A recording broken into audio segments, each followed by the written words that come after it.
Ok. Aujourd'hui, on fait une première récolte de rhubarbe. Parce que là, quand il pleut, c'est too much. La rhubarbe écrase, puis c'est ça, on va ramasser les plus grosses feuilles. Puis, à force, parce qu'on a fait un kombucha à rhubarbe, puis c'est super bon. Fait que j'ai décidé qu'on allait continuer le processus, peut-être améliorer la recette, parce qu'on va s'en stocker. Fait qu'aujourd'hui, la vidéo, c'est ça. Je vais vous montrer comment, à quel point est immense la rhubarbe. Là, ça, c'est un détail. Comment je la récolte, comment je la prépare, comment je la conserve, comment je la stocke, pour que ça prenne vraiment un minimum de place, puis qu'on puisse conserver ça pendant des années, en tout cas, un an d'habitude. Et puis après ça, généralement parlant, je vais aller au local plus tard dans la vidéo et vous montrer, en tout cas, vous ne pourrez pas y goûter, mais je vais faire une dégustation du kombucha rhubarbe puis expliquer un peu ce que ça goûte, comment on l'a fait, puis des proportions, puis un peu tout ça, fait que vous pouvez l'appliquer kombucha chez vous. Là, aujourd'hui, c'est malade, là. Il vient juste d'avoir un orage. Il a fait beau, après il y a eu un autre orage, puis là, il a fait beau. Fait que ça se peut qu'on se ramasse en dessous de la pluie, je sais pas. À suivre. Fait que pour checker là, la rhubarbe, là j'ai la caméra sur un trépied, c'est un peu compliqué. C'est vraiment une plante qui pousse de bonne heure dans l'été. Puis il y a des méga tiges. Fait que ce que je vais faire, là, je vais tout ramasser les grosses tiges puis laisser les plus petites le temps de pousser. Dans l'été, normalement, on fait... c'est dur à dire, là. On fait bien 3 cueillettes. Je ramasse 95% de la rhubarbe puis ça pousse tout le temps comme ça chaque année. Fait que je pense pas qu'on peut détruire un plant à ce point-là. Je pense que c'est vraiment tough une rhubarbe, là. Tu sais, parce qu'il y a des plantes, mettons, des asperges, tu en ramasses juste un peu au printemps puis tu laisses le restant de l'année pousser. Ce qu'on fait avec la rhubarbe, c'est juste que... En gros, on en ramasse en tabac, puis vous allez checker, ça n'en fait pas pire, puis... Ouais, je vous montre ça. Assez parlé, hein, je ramasse ça. Là, j'ai comme pas de voix aujourd'hui, ça risque d'être compliqué, là. Mais en tout cas, le couteau me sert... Avant, je la coupais. C'était plus simple. Puis là, je vais peut-être la couper, c'est juste que... idéalement, tu peux l'arracher. Sauf que quand il pleut, comme là, ça fait comme 4 jours, 5 jours qu'il pleut, les racines sont comme molles, puis j'ai peur que si je tire dessus, ça arrache le plant. Fait que je vais tester si je réussis à les arracher sans arracher le plant de terre. Je vais continuer, sinon je vais pas mes couteaux. Une méthode est bonne autant que l'autre, c'est juste que quand vous coupez, à base, il reste un petit bout qui, lui, va cicatriser, moisir. En tout cas, la plante va souffrir plus si vous le coupez que si vous arrachez. Ça fait moins de risque de... Pas de maladie, là, mais en tout cas, ça y fait ça moins gérer. Cette rhubarbe-là, ça vient de graines. C'est quand même spécial. J'allais aux champignons. J'ai trouvé une rhubarbe dans la forêt. Sauvage, je sais pas, ou plantée, où il y avait peut-être une vieille maison là. Jadis, en tout cas, où ça a été abandonné, je sais pas. J'ai trouvé un pot, j'ai mis ça dans le trailer, j'ai ramené la rhubarbe. J'ai essayé de retrouver les photos. Si j'y retrouve, je vais les mettre dans le montage. Puis finalement, j'ai planté ça en avant sur le terrain. Puis elle s'est mise à pousser. L'année d'après, elle a fait une espèce de tige avec des fleurs puis des graines. J'ai ramassé des graines. J'ai parti des semis de rhubarbe et puis je les ai plantés. Puis ça a fait une monstruosité. Ici, là, moi je mettais comme ça de compost à chaque automne pour vraiment les nourrir. Puis j'ai décidé que ce serait vraiment une bonne place pour la rhubarbe parce que l'eau descend ici, puis l'eau descend là. Puis le terrain est très humide, en plus quand il pleut. Fait que, puis c'est déjà arrivé qu'au printemps, la rhubarbe soit en dessous de l'eau. Là, je dirais, il y avait de l'eau par-dessus les plants. Puis, faut croire que ça adore l'eau parce que c'est vraiment la meilleure place. J'ai jamais vu de la rhubarbe pousser aussi facilement. T'sais. J'ai déjà vu des grosses rhubarbes, là, mais tu sais, je dis aussi. C'est fou, ça. Je vais m'en enlever une, vous allez comprendre.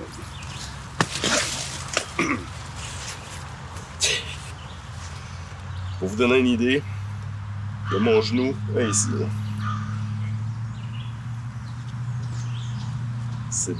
C'est gigantesque. Fait que, en tout cas, bonne nouvelle, c'est que ça s'arrache bien pour celle-là, en tout cas. Fait que ce que je fais, je les arrache puis je les pitch là. Fait comme ça, je les aurai pas tout de suite.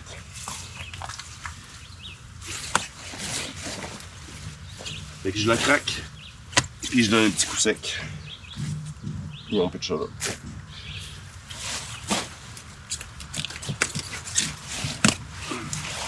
Ça. Et puis on continue avec toutes les plus grosses. Puis par plus grosses,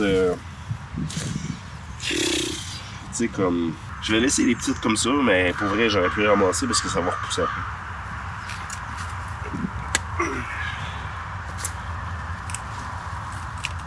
Ça, dans le pire des cas, ce qui arrive, c'est que ça craque le plat ici. Là.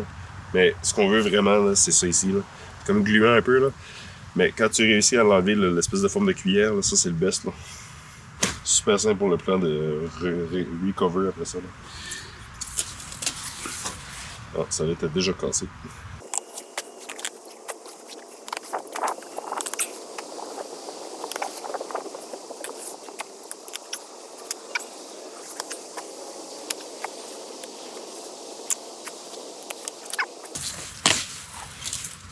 Ouais, ce qu'on veut éviter, c'est ça, là, d'arracher les futurs.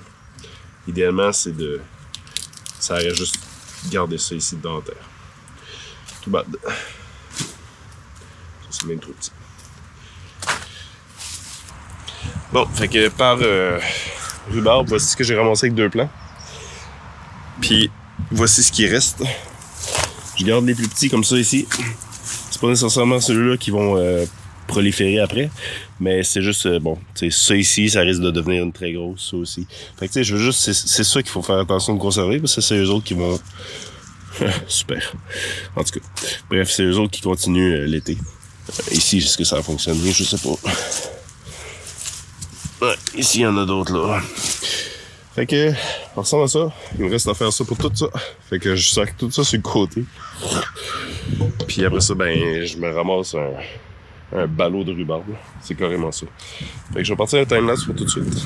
Puis on se revoit après pour la préparation de tout ça. Je vous ai pas.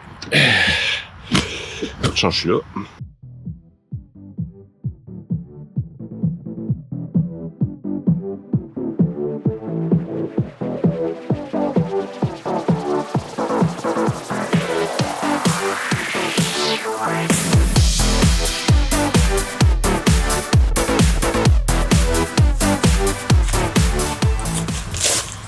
Hey, tu le tapes, arrête.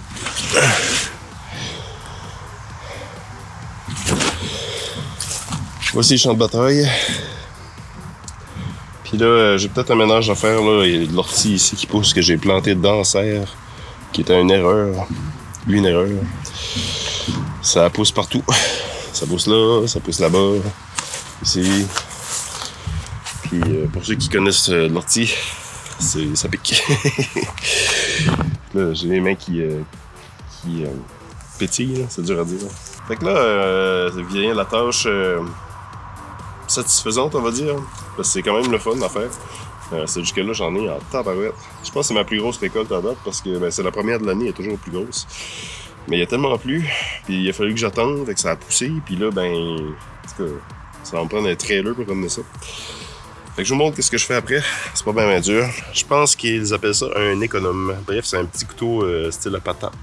On mange pas de patate, c'est comme pour éplucher, des choses comme ça. Plus gros couteau, ça vient dangereux pour rien. Mais en gros, tout ce qu'on fait nous autres, tu sais, comme ça, plutôt que de nettoyer cette partie-là puis s'assurer qu'il n'y a pas de terre, dans un petit coup. Un petit coup. Fait qu'on a notre pétiole de rhubarbe que je vais juste comme pitcher encore une fois un petit peu plus loin. Je te dis, c'est une usine de production. Fait que c'est comme ça, recto verso, clac clac. Fait que c'est de rester dans un espèce de flow, mais sans tomber dans l'une parce que ça coupe en temps. Fait que c'est ça, ça se coupe super bien. C'est, tu sais, je donne pas vraiment de puissance, là, c'est comme... C'est ça. Puis, tu sais, c'est d'aller... En fait, un point important, là, tu sais, des fois, on en voit à l'épicerie, pis ça, je trouve ça quand même drôle. Là. Ils essaient d'économiser, genre, puis ils font un espèce de truc de même. Ça, c'est dégueulasse. Puis, en plus, la feuille de la rhubarbe est considérée comme toxique. Je sais pas pourquoi. C'est-tu une quantité de silice ou je sais pas quoi. En tout cas, bref, la feuille de rhubarbe est pas comestible. Fait que gâtez-vous, là, on s'en fout, là.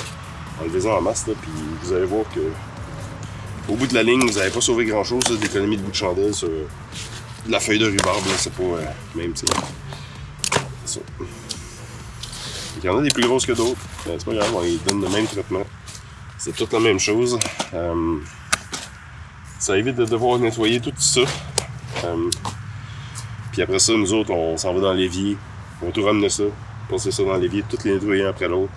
Puis, je vous montre le petit secret qui fait en sorte qu'on conserve le rhubarbe longtemps. J'en ai déjà fait sécher même. Ouais, je vais vous montrer deux façons. Je pense que j'ai ça au local séché. J'ai même pas essayé. À suivre. Fait que je continue. On va faire un autre time-lapse avec ça.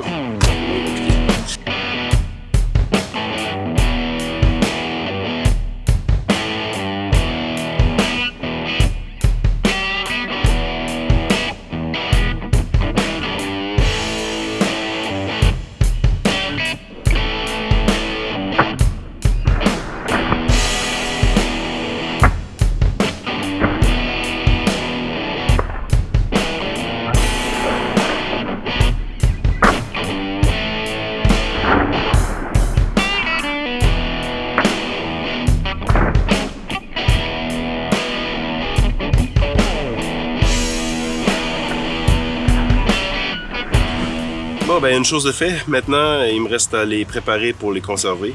J'ai deux façons de le faire, sécher, et puis la deuxième façon c'est congeler. Aujourd'hui je vais les faire sécher, juste parce que j'avais oublié cette méthode-là, puis je la trouve super intéressante parce que ça avait fonctionné.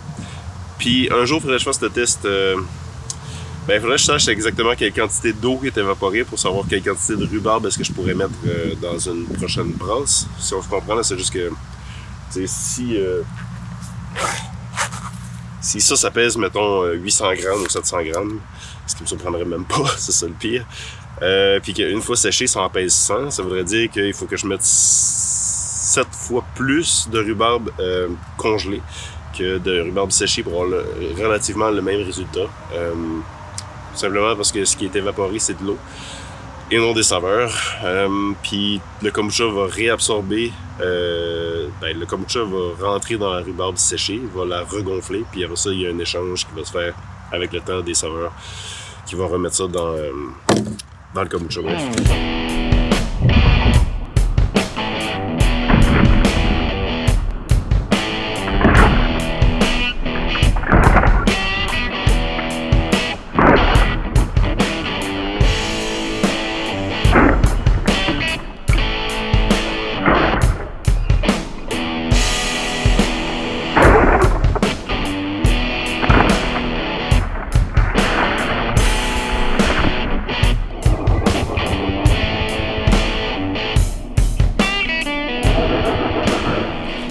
J'ai oublié avant de partir puis de trouver une solution pour apporter tout ça. Les feuilles de rhubarbe, nous autres, il y en a qui vont mettre ça dans l'eau, je crois, puis faire une espèce d'insecticide ou je sais pas, il y a quelque chose dans ça, je vais mettre l'information là. Mais c'est peut-être pour ça que notre rhubarbe pousse autant que ça, c'est peut-être vraiment juste à cause qu'il y a de l'eau et du compost. Mais ce que moi je fais, je vais tout pogner ce qui est là, puis je vais le mettre entre le mur et puis la rhubarbe. Ça va se décomposer parce que ma façon de penser est pas mal simple là, dans le jardinage. C'est juste que la rhubarbe en temps normal, ça pousse, les feuilles tombent à terre, les chenilles les mangent, ça se décompose, puis ça retourne dans le sol. Fait que en ramassant le pétia, là, la tige ou le bâton de rhubarbe, moi je leur donne la feuille, je la remets à sa place, puis je le laisse faire le processus que ça aurait fait en temps normal. Pour moi, c'est la façon logique, là. Je pourrais mettre ça dans un bac de compost là-bas, puis après ça, de toute façon, je vais remettre du compost à l'automne. Mais depuis que je fais ça, c'est moins de gestion. Fait que je fais juste sacrer ça là. Puis ça empêche, si on veut, l'ortie, toutes les mauvaises herbes. Puis en tout cas, ça empêche les trucs de pousser sur le dos complètement de la serre. Puis ça va s'écraser, ça va faire une espèce de tapis vert-brun. Puis ça empêche pas mal tout de pousser. Je trouve ça pratique. Puis c'est exactement ce que la rhubarbe a besoin. Je veux dire, tu sais, mettons vos pieds de tomates, vous pourriez les couper puis les faire se décomposer direct à la place où ce que vous faites pousser vos tomates. C'est ce qui se passerait dans la nature. Fait que vous le prenez, vous coupez un petit morceau, vous mettez ça là.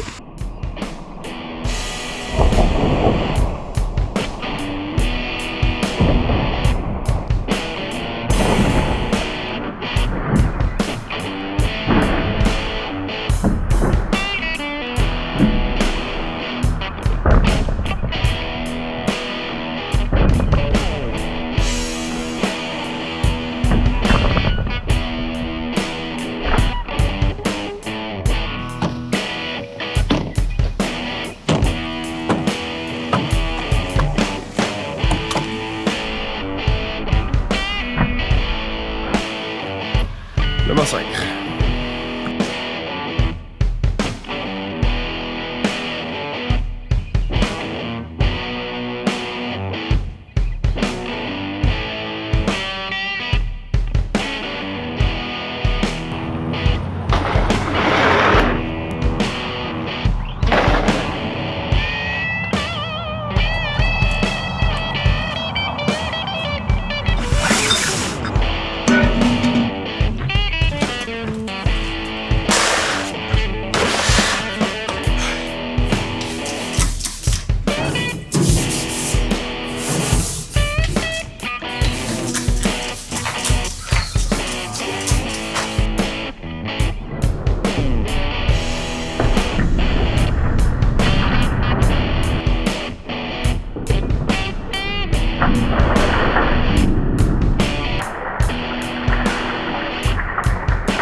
Pour commencer, là, je vais juste vous montrer une image plutôt que vous montrer dans le congélateur Castradler. Mais tu sais, ce qu'on faisait avant, c'était juste découper en petits morceaux comme ça, puis on les mettait sous vide. Sauf qu'en faisant ça, ça faisait, tu sais, la rhubarbe c'est quand même tough là. Ça faisait en sorte qu'il y avait comme plein de poches d'air dedans. Puis les sacs se trouvaient comme des boules un peu tout croche là. Ça, je vais mettre une photo. Fait que plutôt que de découper tout en petits morceaux comme ça, puis de mettre ça sous vide, ce que je faisais après, dernièrement, c'est plus gros morceaux, comme ça, puis je les passais dans le blender. Puis là, on va tester quelque chose aujourd'hui en plus. Je vais vous montrer toutes les techniques de conservation, c'est quand même intéressant parce que la rhubarbe, on s'entend que ça pousse d'un coup, puis ça peut être utile pour faire plein de recettes. Puis ça dépend, si vous les voulez en petits morceaux, ben c'est certain que coupez-le en petits morceaux pour les garder pour des muffins ou quelque chose de même. Mais si vous voulez une espèce de vin de rhubarbe, ou n'importe quoi qui est comme une infusion, ben peut-être que ma méthode va être, en tout cas ça vous de choisir après. Là. Donc là, l'idée c'est de ne pas en mettre trop, peut-être une dernière. Là. Comme ça. Puis là, on va checker que ça va donner. Je fais un test pour moi-même en même temps. Je vous en parle après. Après ça, c'est minimum.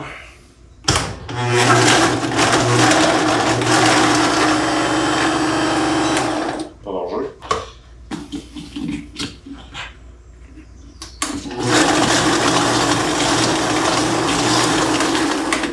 Mon idée, en tout cas présentement, c'est d'essayer de ne pas faire de jus. Je vais checker si ça marche là. Ça marche pas.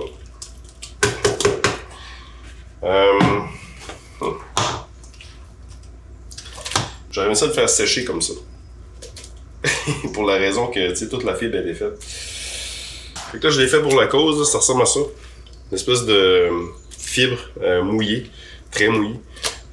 Puis ça, en fait, si vous mettez ça sous vide, vous allez pouvoir prendre le sac, va pouvoir prendre la forme que vous voulez. Vous allez pouvoir les mettre à plat, puis les congeler en paquet, de rentrer ça dans une boîte de carton, puis vous faire vraiment comme un stack de rhubarbe sans aucune perte. Ça, c'est la meilleure façon qu'on a trouvée pour les congeler. Là, j'aurais espéré que ça n'aurait pas fait de jus comme ça. Pour les congeler, ça ne dérange pas du tout, même que ça remplit toutes les poches d'air possibles, puis ça fait une meilleure conservation. Mais j'aurais aimé ça les sécher sur le moustiquaire comme ça. En gros, je vais juste vous le montrer puis je vais le faire après. Ce qu'on veut pour le séchage, c'est... tu sais, si vous la mettez comme ça, il y a une espèce de fibre ici qui est comme un peu comme un raisin. Là. Ça vient envelopper toute l'eau qui est à l'intérieur. Ou calique. Un peu comme un boulot, je sais pas, c'est comme un écorce si on veut. Puis ça fait comme une bulle, une balloune, puis ça empêche l'eau de sécher. Fait que c'est certain que vous pourriez juste comme le couper en petits morceaux comme ça. Puis ça finirait par sécher par les extrémités. Un peu ici aussi, on s'entend, c'est pas si opaque que ça. Là. Mais ça sécherait comme il faut.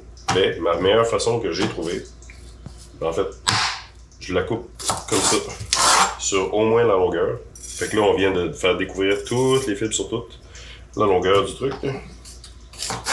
Du pétiole, comme ça. Puis après ça, ben, je peux me permettre de couper des morceaux un peu plus gros. Puis de pas trop me casser la tête. Fait que ça, je me sers dans un cul de poule propre. Voilà. Puis même chose pour les énormes, là. Coupe ça en deux. Coupe ça sa longueur. Ça. Coupe ça en petit bout. Et voilà. Et comme ça, on a un morceau qui va vraiment sécher rapidement. T'sais, il est coupé sur les deux bouts. Puis également ici. Fait que toute l'humidité va s'en aller super vite. Parce que, ben, en gros, plus ça prend du temps, plus il peut y avoir des problèmes. Si vous en mettez trop sur un moustiquaire, ben, tu sais, ça peut ne pas sécher assez rapidement. Moi, je m'attaque à ça, là, j'ai un bac là, mais j'en ai facilement 3 autres, 4 autres comme ça. Mais c'est ça, c'est pour ça que j'aurais aimé ça, juste comme les blender, sauf que ça fait du jus. Tandis que ça va être correct. Puis du jus dans le moustiquaire, je vais tout perdre la saveur. Ça va être un peu dégueulasse à ramasser. Puis en plus, je fais sécher ça par-dessus les pousses d'épinettes que j'ai ramassées. Fait que ça ne tente pas que ça dégoûte dedans. Puis si vous entendez des bruits d'oiseaux ici, là, c'est la musique. J'ai décidé que je mettais une radio live de bruit d'oiseaux. Ben franchement, l'année passée, on a tellement eu de problèmes avec le kombucha. J'ai essayé tous les types de musique en essayant d'influencer la fermentation du kombucha. Puis les sons de nature, c'est ça qui a slacké le kombucha. Ça a donné un hasard de même, fait que moi j'en ai fait une superstition. Puis je trouve ça super relaxant. En plus, ici tu travailles puis t'as l'impression d'être comme dans un jardin ou quelque chose comme ça. Puis on laisse ça 24 heures sur 24. Fait que, en tout cas, je sais pas si les voisins, les locataires en haut, ils entendent ça, mais un petit... bref. Vous écoutez la chaîne, vous avez le droit à des petits bonus d'informations comme ça. Fait que je continue là-dessus puis j'en reviens.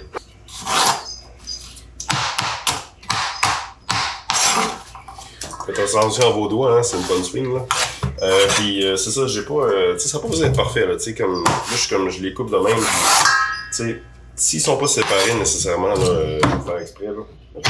C'est ici, je le coupe, puis bon, il est encore... En tout cas, mettons qu'il se tenait, c'est pas grave, là. L'important c'est de les faire sécher, puis tu sais, si je le coupe, puis je vais passer tout profond, puis que ces deux-là se tiennent, puis qu'il y a des fibres, puis mettons comme ça, là, tu sais, ça ici, là, ça va sécher pareil, okay? Puis là, je vais vous expliquer vite vite ce que je vais faire, que vous allez pas voir. Ben là, dans le futur, dans une semaine ou deux, là, quand ça va être sec. En fait, je vais aller voir s'il m'en reste à sécher. Fait que c'est ça. Ça va donner ça ici. Puis là, on peut voir qu'il y a comme des morceaux sur le dessus. C'est ça ici, en version sec.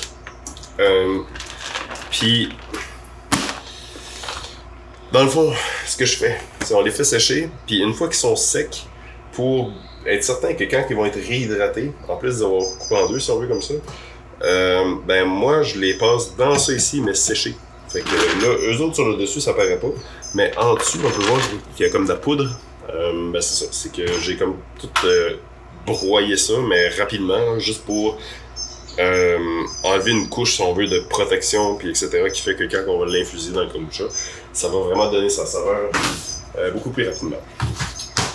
Je termine ça, je vous montre que ça a de l'air, puis après ça on goûte le kombucha.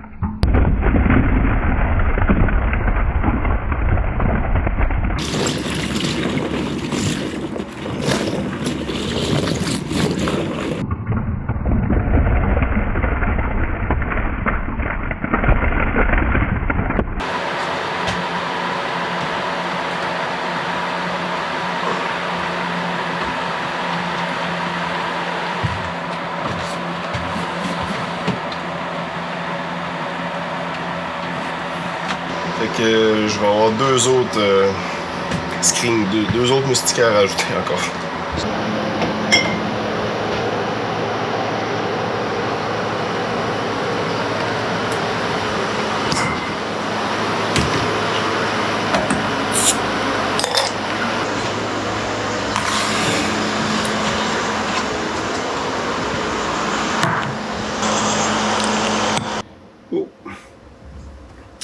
Ben, cheers. Premièrement, kombucha à rhubarbe, c'est très doux. Si on pense à de la rhubarbe, qu'est-ce que ça goûte ou qu'est-ce que ça inspire, dans le fond, c'est une espèce d'odeur épicée, mais le goût est un peu semblable, mais vraiment subtilement dans le derrière de la bouche. Fait que je dirais que ça donne l'impression d'être plus pétillant. Ça fait la même chose que le CO2, genre sur la langue, l'acidité. Je pense que c'est de l'acide oxalique, je sais plus. Mais c'est très agréable.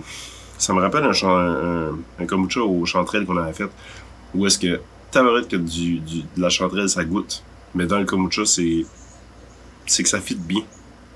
Si on avait eu une base de kombucha qui est pas agréable ou diluée au style kombucha industriel, ça n'aurait pas marché. Ça prend un kombucha qui est artisanal, fait de façon authentique, là, genre fermenté au complet, pas de dilution, pas de vinaigre de kombucha ajouté, pas d'extrait. Ça vient apporter une rondeur, puis ça vient balancer le côté vraiment acide. Et je dirais pas sec, mais tu sais, la rhubarbe, c'est épicé, acide. Puis je dirais que, tu sais, plus j'en bois, là,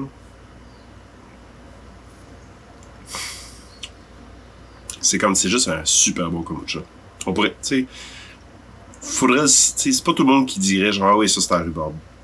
Puis pourtant, on a mis 3 kilos. Non, on a mis 6 kilos.